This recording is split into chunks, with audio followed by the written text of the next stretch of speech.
Guys, gusto ko lang po munang sabihin sa inyo na titigil na ako sa pagbablog. Hindi naman titigil, hihinto muna, pansamantala. Dahil nahihirapan na po akong pagsabay-sabayin yung lahat ng gawain, lahat ng pag-aasikaso ko dito sa amin, dito sa bahay. Siyempre, pagtitinda ko, pag-resibo, siyempre nagtatrabaho din po ako dito. At siyempre pag-aasikaso ko sa anak ko, sa dalawa kong anak, yung isa sa bunso ko. Lagi akong puyat sa gabi, anong oras na lagi natutulog. At dun naman po sa pangalawa ko araw-araw na siyang pumapasok ngayon. 6:30 pa lang, gigising na ako. 7:30 kasi yung pasok niya guys, kaya lagi din siyang late kasi nga lagi akong puyat sa gabi. Tapos nakikipag-engage pa ako. Kaya guys, nahihirapan na ako pagsabay-sabay yung lahat. At yung asawa ko nga nagagalit na sa akin dahil nga napapabayaan ko na rin sila minsan. Madalas pala. Minsan ako, wala pang kanin, wala pang ulam. So ayun, kaya pansamantala muna pa akong titigil sa pagbablog, sa pagpapasaya sa inyo, sa pagpaprank sa inyo, sa pagpaprank sa mga kapatid ko, sa pagtatanong sa inyo.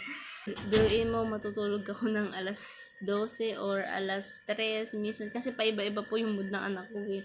Tapos gigising ako sa umaga ng 6:30 para maghanda ng almusal, para ihanda yung anak ko, para ihatid yung anak ko sa school. 7:30 po kasi yung pasok niya.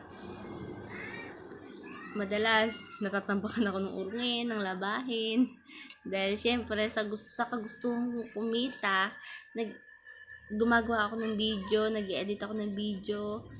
Doon pa lang guys, sa pag-i-edit talagang kailangan na ng oras doon. Tapos yung pag-i-engage ko pa sa mga followers ko. Dahil gusto ko ibalik din sa kanila yung tawag doon, yung suporta na ibinibigay nila sa akin. Gusto ko rin ibalik sa kanila yon. So, kaya ayan guys, masamantala muna akong titigil. Kahit na pansamantala akong tumigil, hindi ko naman papabayaan yung mga followers ko. Siyempre, susuportahan ko pa rin sila. At ito pa guys, gusto ko lang din idagdag sa inyo na it's a prank! Wala kasi akong maisip. At kung na-prank kita, kung naniwala ka sa sinabi ko, i-heart mo tong video na to para panoorin din ng iba, tapusin din ng iba itong video na to. Kung na-prank kita, i-heart mo ito. Wag heart para ma-prank din natin sila, ha? So, oops, wait lang. Siyempre, hindi po talaga ako titigil dito dahil napakatagal kong pinagtrabahuhan to para makamit kung ano man ang meron ako ngayon, kung ano man ang nakamit ko ngayon, guys. At dahil yun sa inyo, salamat sa inyo sa lahat ng suporta niyo sa akin. Sana guys, suportahan niyo ko at hindi kayo magsawa sa akin.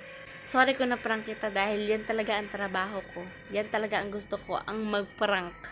At syempre, huwag mo naman skip yung ad. Saglit na minuto lang naman yun. Panoorin mo na, ha? Thank you.